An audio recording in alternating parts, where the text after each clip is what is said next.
Ya apa sih? Terus menengnya awak juga serahkan pada Tuhan. Iya wes, pasti berhasil yuk.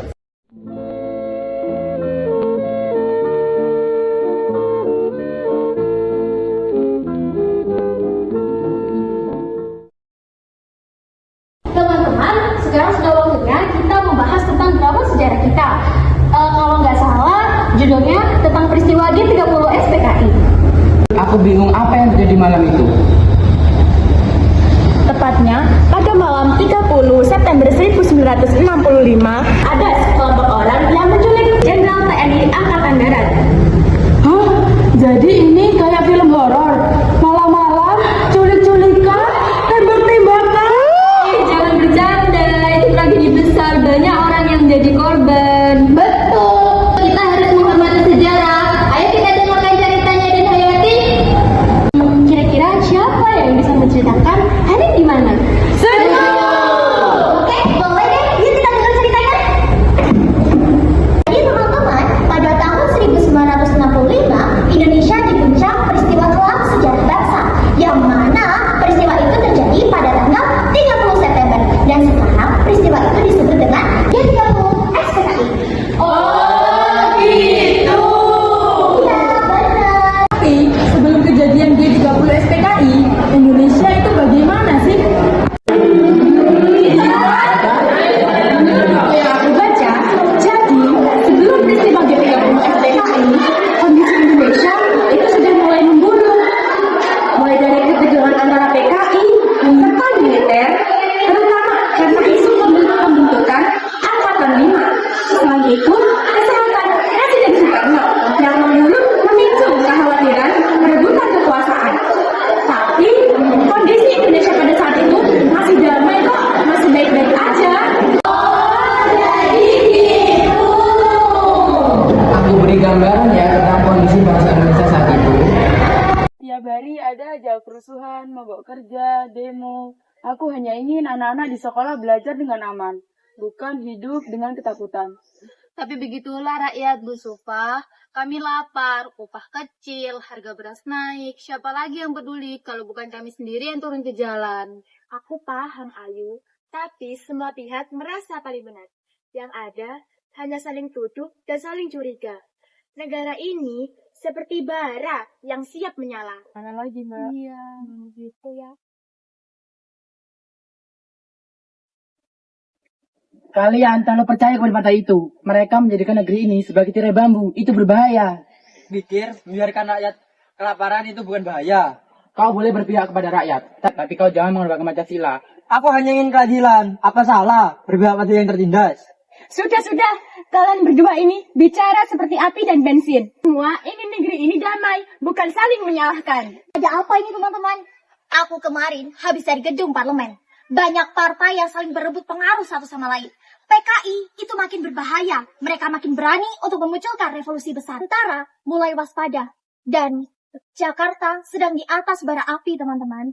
Revolusi itu perlu lah nih. Rakyat tak bisa terus jadi korban sistem yang menindas. Tapi revolusi berarti darah ya. Aku nggak mau negeri ini berdarah lagi. Kita sudah merdeka 20 tahun yang lalu. Dan kemerdekaan itu belum sempurna. Selama tuan tanah masih berkuasa dan selama buruh ditindas, rakyat belum benar-benar merdeka. Apa yang untuk kamu bawa? Selebaran kertas partai lagi? Kamu tahu itu berbahaya. Berbahaya buat siapa? Buat mereka yang takut kehilangan pekerjaannya. Ini bukan soal jabatan, tapi ini tentang arah bangsa. Kita harus memilih jalan yang benar. Tapi siapa yang bisa menentukan kebenaran itu? Aku dengar kalian dari tadi debat tentang politik terus. Kenapa gak debat tentang perdamaian aja? Kadang Putri, damai itu terasa jauh kalau semua sibuk mencari musuh. Aku akan nulis ini. Rakyat hidup di tengah dua ideologi. Yang satu membahas tentang revolusi dan yang satunya membahas tentang keamanan. Tapi keduanya lupa bahwa rakyat hanya ingin tenang. Mendung lagi? Kenapa ya negeri ini selalu mendung? Kenapa tidak ada matahari yang muncul? Selama kita masih curiga, langit tidak akan cerah. Langit tak akan cerah kalau tentara terus menekankan rakyat. Kami hanya ingin suara kami didengar. Tapi aku dengar beberapa pemimpin partai sedang merencanakan sesuatu. Katanya sih untuk melindungi presiden dari Dewan Jenderal. Dewan Jenderal? Itu isu yang sangat berbahaya. Ayo, kalau gerakan seperti itu terjadi, Indonesia bisa pecah. Kadang, untuk menjaga negeri ini, kita harus berani mengambil langkah besar. Langkah besar? Kamu yakin ini melawan tentara? Kau akan tahu nanti, Rohman. Malam akan segera datang dan malam itu sejarah akan berubah. Ya Tuhan, semoga negeri ini tidak dipenuhi oleh ambisi manusia. Catatan hari ini, Indonesia tak lagi tenang. Di balik semangat revolusi, ada bayangan hitam yang perlahan mendekat. Sudahlah teman-teman, mari kita berdoa semoga negeri ini bisa lebih baik. Semoga negeri ini selalu dilindungi. Dan semoga negeri ini bisa terhindar dari semua kegelapan dunia.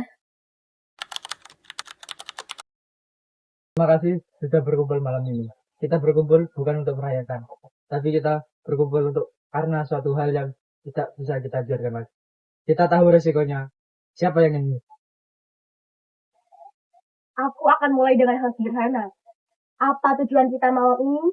Apa yang kita cari? Aku takut kalau kita mulai bertindak tanpa definisi yang jelas.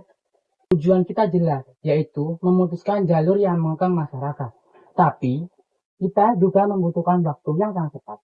Momentumnya bisa jadi mimpi buruk kalau kita tidak berpikir panjang. Aku masih ingat wajah ibu yang kehilangan pekerjaannya karena masalah politik. Jika kalau kita salah langkah, siapa yang menanggung? Perubahan tanpa pernah ada korban itu keras, tapi itu kenyataan. Kalau kita ingin adil di hadapan banyak orang, harus ada hal yang dikorbankan. Kita butuh aturan. Tak semua tindakan perlu dibenarkan atas nama perubahan. Jika kita tak buat aturan, kita akan menjadi apa yang kita lawan.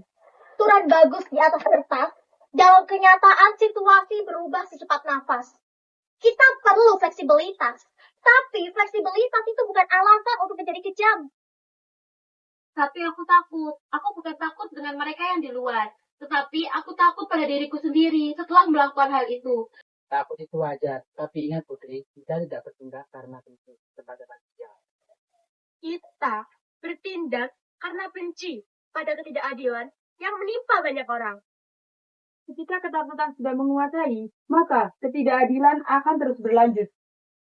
Kita buat 3 aturan inti malam ini. Yang satu, kita tidak ada pembegalan yang bukan kategori. Kita tidak melebar pada masyarakat sipil yang mendapat. Jika ada tanda pembatalan muncul, kita semua harus mundur. Tapi, aturan itu nampak manusiawi. Tapi, dalam situasi nyata, batas antara target politik dan warga sipil sering kabur. Jadi, kita harus siap untuk menghadapi konsekuensi yang tak terduga. Itu semakin alasan untuk berhati-hati. Kita bukan mesin revolusi. Kita manusia dengan hati. Kalau kalian lupa itu, kita akan hilang. Aku sudah buat sistem kode. 1 kata untuk memulai dan 1 kata untuk membatalkan. Aku hanya minta 1 hal. Jika ada kode pembatal, kalian harus patuhi tanpa tanya. Aku setuju, kita tidak boleh ngotot. Kita tidak boleh memberi ruang pribadi untuk kebanggaan pribadi. Jikalau aku pergi dan tidak kembali, apa yang kalian katakan pada keluargaku? Bagaimana aku menjelaskan pada keluargaku jikalau aku membawa mereka pada masalah? Kita harus berusaha keras, Putri, supaya tidak ada yang terluka. Kita memasuki wilayah sangat beresiko. Beresiko bukan alasan untuk menutup mata pada moral. Aku tidak sanggup nanti melihat daftar nama korban tidak ada nama yang seharusnya. Evaluasi di Medan. Kau ingin kita berhenti setelah tiap langkah dan menulis aturan. Ini bukan rapat akademis, Iga. Ayo, tidak semua hal bisa dipenuhi dengan dingin dan efisiensi. Revolusi tanpa hati, negasi tirani. Pendapat macam apa itu? Gak setuju pokoknya aku. Gimana sih kamu itu? Kok gitu? Aku juga Ya gak gitu ya, tapi jangan sih. Iya, Kenapa dong? Pokoknya Ya gimana? Kita di sini bukan saling untuk berdebat, tapi kita di sini untuk membela keadilan. Abi, aku mengerti sakitmu. Tapi mencoba tak boleh menjadi pembenaran untuk melanggar nilai-nilai dasar. Jika kita ingin adil, mari kita pastikan bahwa semua langkah yang kita lakukan sesuai dengan nilai kemanusiaan. Aku setuju dengan 1 hal. Kita tidak boleh memaksa nurani kita. Jika ada yang merasa tidak sanggup, dia harus mundur tanpa dicap pengkhianat. Betul, kebijakan bebas mundur itu hanya bagus di kertas. Tapi di lapangan, yang mundur akan dianggap lemah dan akan menjadi beban. Aku paham, kita punya pilihan hati masing-masing. Kita juga harus realistis. Negara tidak akan berubah hanya dengan kata-kata manis. Ada struktur negara yang kuat. Tekanan nyata bukan berarti kita harus lupa nama-nama yang melintas di kepala. Nama-nama itu juga punya keluarga. Kita tambah satu aturan lagi. Tidak ada tindakan yang menunjukkan gengsi atau menunjukkan keberanian. Kita harus mempunyai landasan moral yang jelas. Baik, kita setuju pada daftar aturan itu. Tapi, satu hal, kita harus siap menerima apakah semua orang akan setuju. Jika perbedaan adalah jurang, kita harus melihat apakah jurang itu boleh dilompati atau harus dihentikan. Aku menuliskan semua. Tujuan, 3 aturan, mekanisme evaluasi, dan pembatalan. Dan komitmen yang menilai ulang setelah setiap langkah. Ini bukan jaminan, tapi ini komitmen moral kita. Kita tidak punya waktu yang banyak lagi. Malam ini kita harus pulang dengan satu keputusan. Apakah kita lanjut ke tahap komunikasi atau kita membukukan seluruh rencana sampai kita mendapatkan dukungan yang besar? Bagaimana? Beri sinyal ke jaringan. Hanya menanyakan persiapan dan cek moral. Aku akan kirim sinyal itu. Jika mayoritas menolak, kita harus berhenti. Dan jika mayoritas setuju, kita harus lanjut dengan berhati-hati yang ekstrim. Jikalau kita pulang hari ini, dan dalam sejarah nanti kita dipanggil pahlawan ataupun penjahat, aku berharap kalian semua bisa menatap diri kalian sendiri dan berkata bahwa kita sudah melakukan hal yang paling manusiawi di Indonesia ini. Baik, kita pulang. Jaga hati kalian. Jangan sampai sejarah mencatat kita sebagai mereka yang lupa manusia.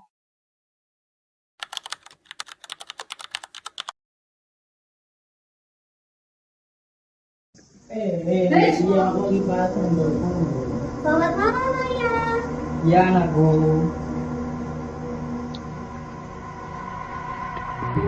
Pak, adik Irma sudah tidur. Apa Bapak tidak istirahat dulu? Belum, masih ada laporan yang saya harus baca. Ya udah, selamat malam, Ayah. Selamat malam. Ibu, aku takut. Ada apa nih? Siapa kalian? Kita sudah dapat perintah, tangkap Jenderal Nasution, hidup atau mati.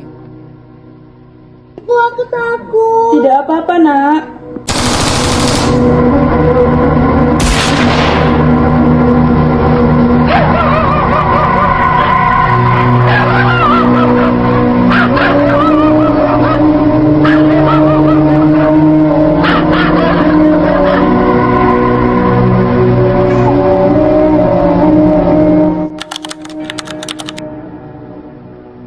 Sekitman, jaga keluarga saya. Siap, Jenderal.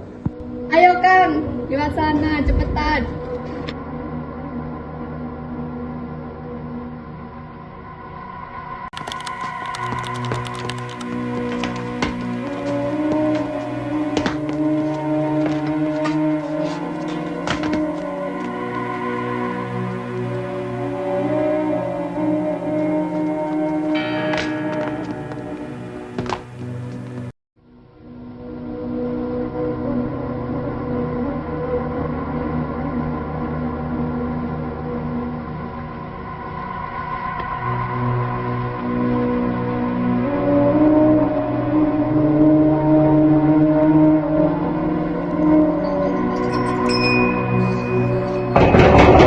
Jenderal, kami pasukan revolusi.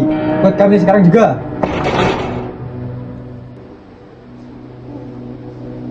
Suamiku, di depan ada apa?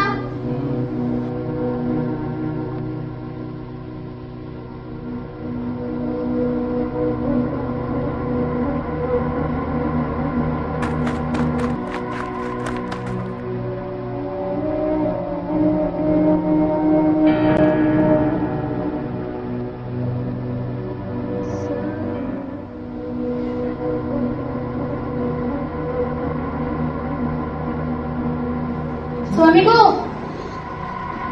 Ada apa sih, Ma? di depan ada tentara.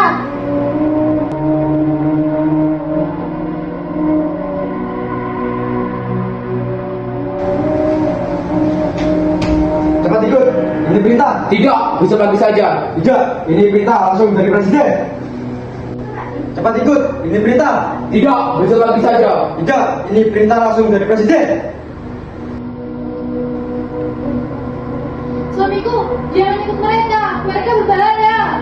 Tenang, jaga anak-anak jika aku pergi, jangan takut. Cepat ikut, ini perintah.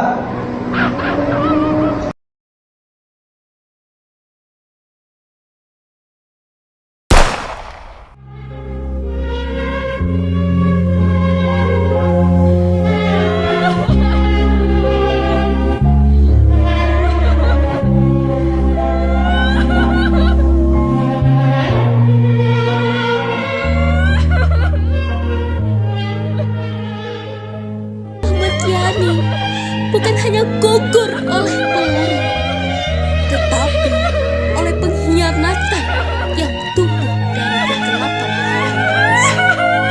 Rumahnya yang berhangat kini menjadi saksi bisu, di mana darah suci seorang patriot menodai lantai perjuangan. Angin malam membawa kabar duka ke setiap penjuru negara, menggetarkan dedaunan, menggigilkan hati para ibu yang menunggu suami tak kunjung pulang. Indonesia menangis, tetapi air matanya tertahan di antara doa dan amarah. Laporkan berapa jenderal yang sudah dibawa. 6 sudah ada komandan, tapi Nasution lolos. Apa? Kalian biarkan dia kabur? Kita harus cepat sebelum subuh tiba. Siap komandan. Laksanakan. Siap, laksanakan. Komandan, ini kan tempat latihan sukarelawan. Kenapa bawa orang-orang itu ke sini? Diam, ini perintah revolusi. Kami hanya menjalankan tugas negara. Teko mu putih genjer mae dole teko mu putih genjer oleh sak tenong mungkur sedang sing tole genjer saiki wis digawa mulih.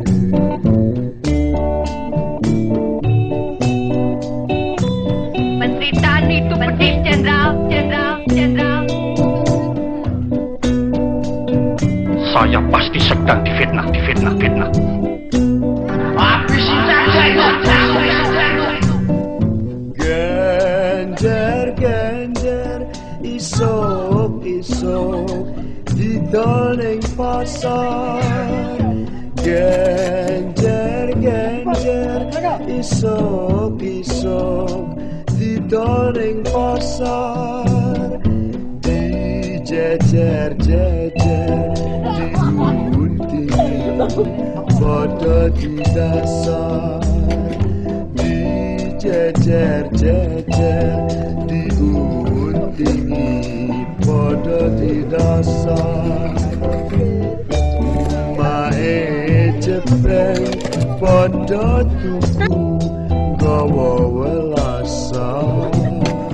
Genjer sai.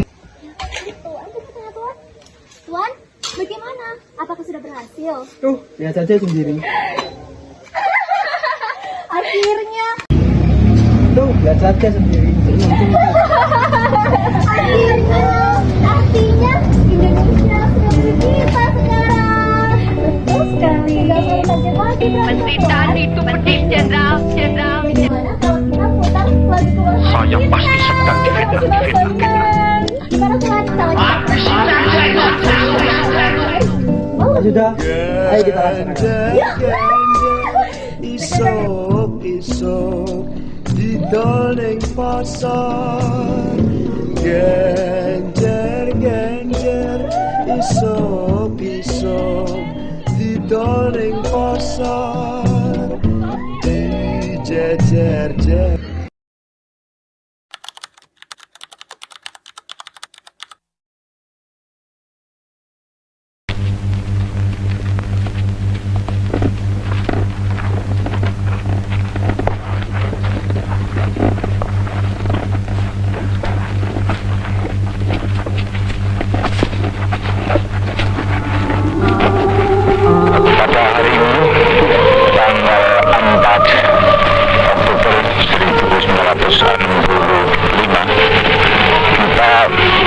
bersama-sama dengan mata kepala masing-masing telah menyaksikan suatu pembongkaran daripada penanaman jenazah para jenderal kita, ialah 6 jenderal dengan 1 perwira pertama dalam suatu lubang sumur lama.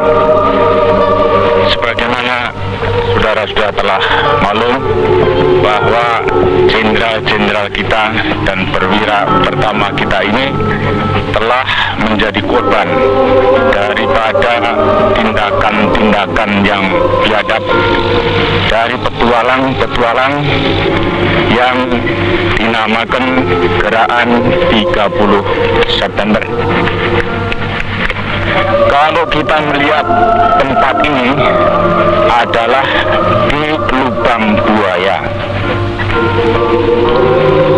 Daerah Lubang Buaya adalah termasuk dari daerah lapangan Halim. Dan kalau saudara-saudara melihat pula fakta bahwa dekat pada sumur ini telah menjadi pusat daripada latihan Sukwan dan Sukwati yang dilakukan atau dilaksanakan oleh Angkatan Udara. Mereka melatih para anggota-anggota dari Pemuda Rakyat dan Gerwani. Suatu fakta,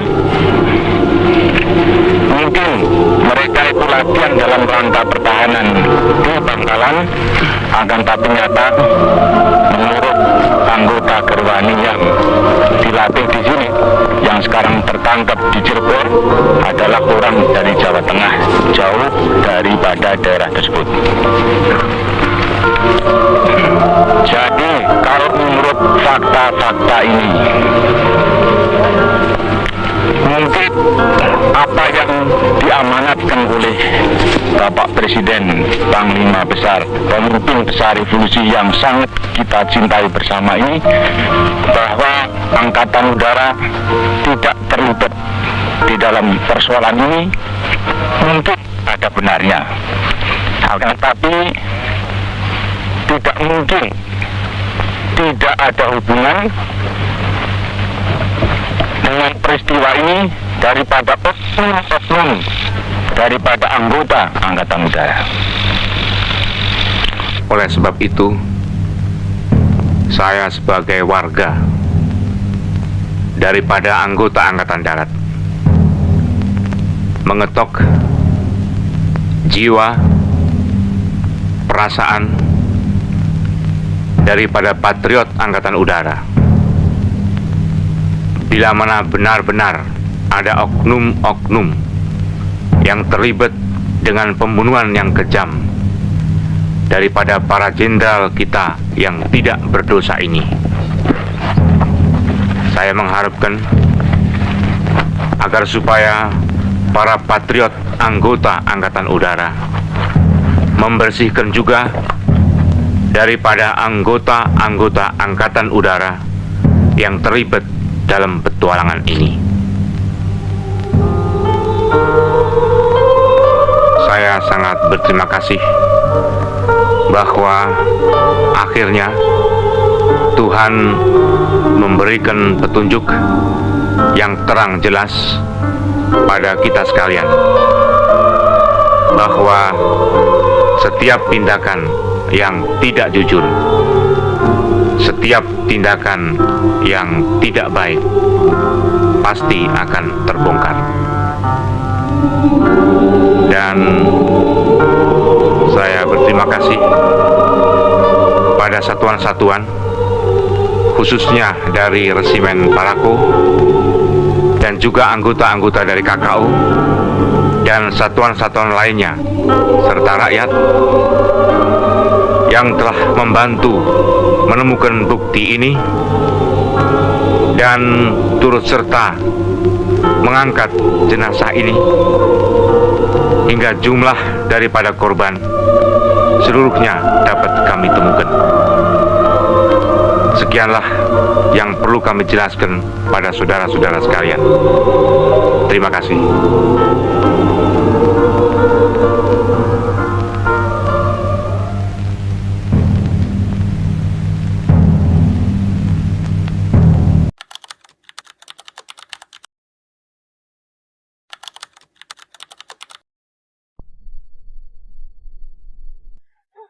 Aduh, aku kesel loh.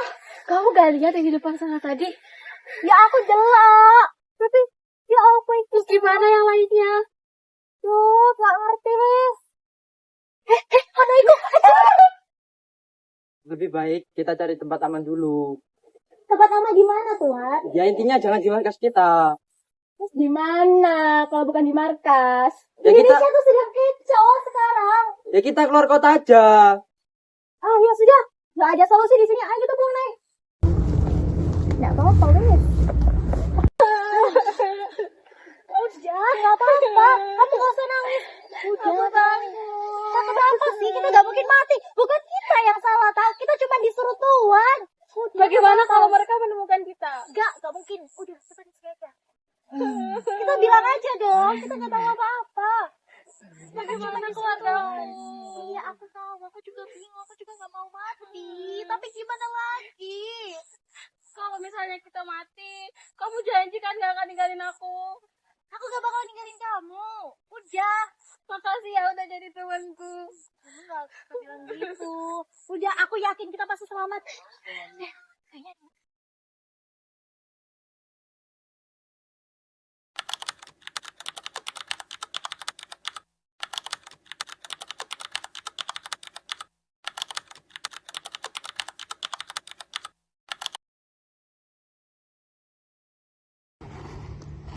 iya kan Yu, aku ini wis mari teko kono. Oh, ngono ta Yu. Iya, jamune ku enak nek kono. Kan aku tak ngerti pisan. Tapi malah ngelarang Yu. Ya wingi aku tuh merasa.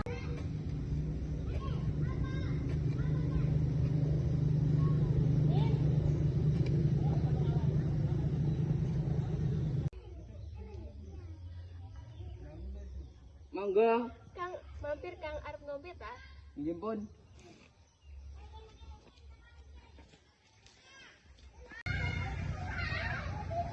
Yuk, Kang, mrene ya. Agian. Kamu ikutin aku, kamu di sana. Pengumuman untuk seluruh rakyat Indonesia. Gerakan 30 September telah digagalkan. Tentara Nasional Indonesia telah mengambil alih. Rakyat tetap tenang.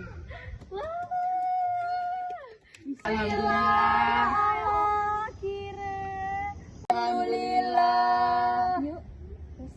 Loh, Emangnya anak apa yuk? Gak apa kak yuk. apa kita harus segera bertindak? Negara kita dalam bahaya. Kita harus hentikan ini dan kembalikan RRI. Betul, demi Republik kita harus berantas PKI. Tapi loh, asal kalian tahu, dia itu simpatisnya PKI. Apa nggak bahaya jika dibiarkan di desa kita? Aku hanya ikut rapat, aku juga rakyat biasa, aku tidak ingin perang. Tapi dia juga itu tetangga kita. Kita itu harus adil, jangan hanya asal menuduh. Ideologi PKI itu sangat berbahaya. Kalau dibiarkan, negara kita bisa hancur. Ya sudahlah, di situasi seperti ini, jangan malah mau terpecah belah oleh para PKI itu. Jangan mau diadu domba. Kita itu harus tetap menjaga persatuan. Ya, betul. Lagi pula, kan kita tidak punya bukti kalau Akis itu termasuk dalam simpatis PKI. Ya tuh. Jadi, dia tidak akan lagi di negara terjaya. Iya benar. Jadi setelah G30 SPKI gagal, banyak sekali rakyat kecil yang menderita. Walaupun mereka bukanlah darah atau bukanlah anggota PKI, tapi mereka tetap pula imbasnya. Pemberantasan PKI terjadi di mana-mana. PKI pun dibenarkan, tapi sosial kekerasan dalam. Kita belajar bahwa sejarah bukan hanya sekedar hitam putih. Ada korban, ada luka, dan juga ada pengorbanan. Benar, yang penting kita jangan mengulangi perpecahan itu lagi. Kesimpulan Semuanya, tragedi 1965 mengajarkan kita persatuan bangsa dan kemanusiaan harus lebih penting daripada ideologi. Peristiwa sejarah memberi kita pelajaran. Kita belajar dari masa lalu untuk menjaga persatuan. Kayaknya ini udah habis deh. Bagaimana